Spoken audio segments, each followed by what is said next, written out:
Hi everyone, welcome back.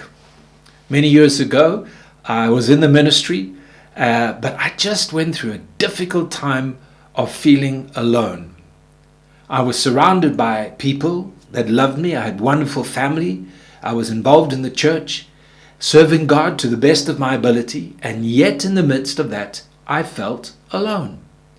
So one day I sought out some wisdom and counsel, and I went to a preacher, a man that I respected, and I said to him, "This is my situation." And he said to me, "Peter, loneliness is the price of the ministry. Get used to it." And I left that room and I was so disappointed and so discouraged. But today, I'm not lonely anymore because I've discovered something, and I trust that you will hear what I am saying. I'm reminded of Elijah the prophet, who after that great religious and spiritual experience he had on Mount Carmel, when the fire of God came down, straight after that he heard a word from the king's wife Jezebel, who threatened him, and he ran for fear and he went into the wilderness to hide. And there this weight and heaviness of loneliness came upon him. So in 1 Kings 19, the Lord comes to Elijah to encourage him, and Elijah's response is, "I have served you.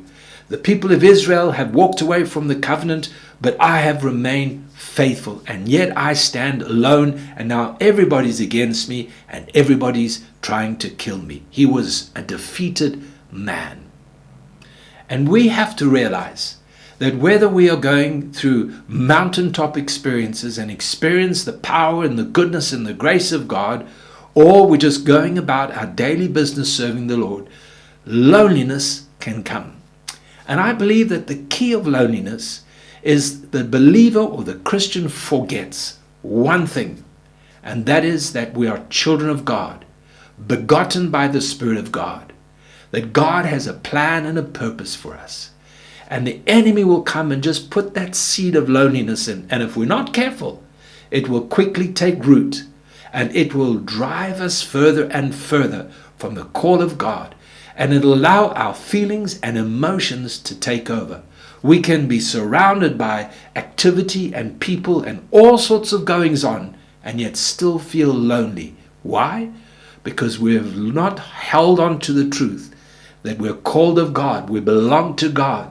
He will never leave us nor forsake us. We're not orphans. We belong to Him.